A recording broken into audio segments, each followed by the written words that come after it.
안녕하세요. 대기과학자 조천호입니다. 저는 변화를 꿈꾸는 과학기술인 네트워크 ESC의 지구환경에너지위원회에서 의견을 주고 다듬어진 그러한 글을 읽도록 하겠습니다. 과학의 위기는 온실가스가 증가하여 일어난 과학적 문제입니다. 그리고 산업혁명에서 시작한 정치, 사회, 경제의 체계 문제이기도 합니다. 온실가스는 매우 적은 양의 변화로도 지구 전체에 큰 영향을 주는 지구의 급소라고 할 수 있습니다.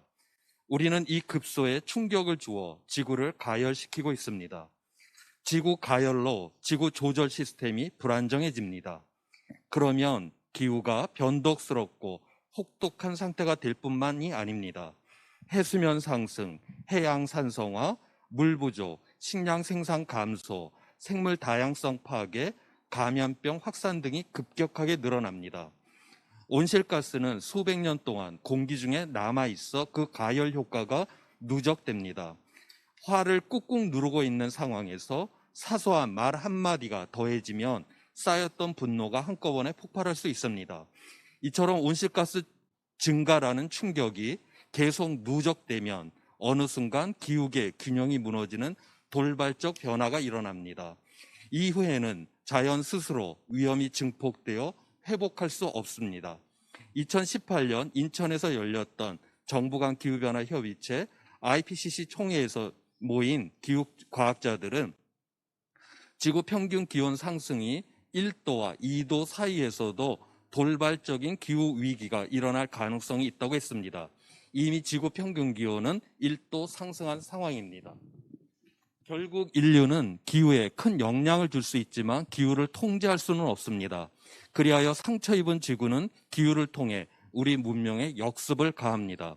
기후위기는 대량 생산, 대량 소비, 대량 폐기를 더 이상 지속할 수 없다는 것을 깨우쳐 줍니다.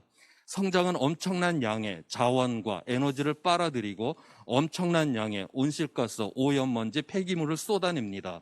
인간의 무한한 욕망을 유한한 지구가 더는 감당할 수 없습니다. 이미 전 세계 77억 명에게 필요한 식량과 생필품을 과잉 생산 중에 있습니다. 버려지는 음식물과 쌓이는 쓰레기 더미를 보면서 세상 문제가 어떻게 성장을 하지 못해 일어난 결핍 때문이라고 주장할 수 있습니까?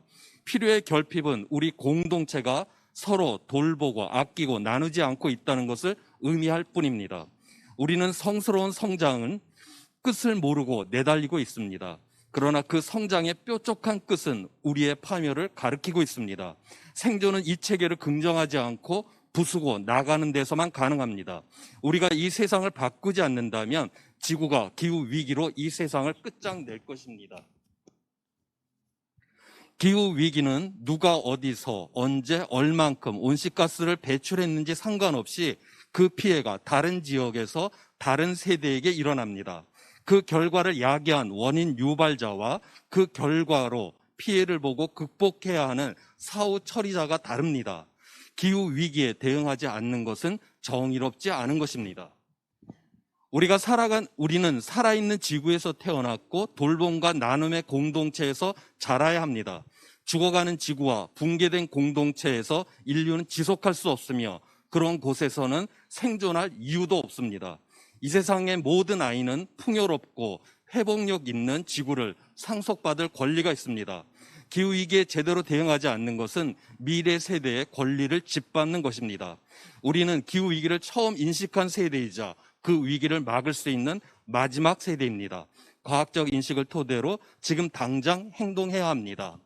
기후 위기를 대응한다는 것은 좋은 세상을 만드는 것입니다. 그러기 위해서 우리 모두가 연대해야 합니다. 더 나은 과학, 더 나은 세상을 추구하는 ESC가 여기에 함께합니다. 고맙습니다.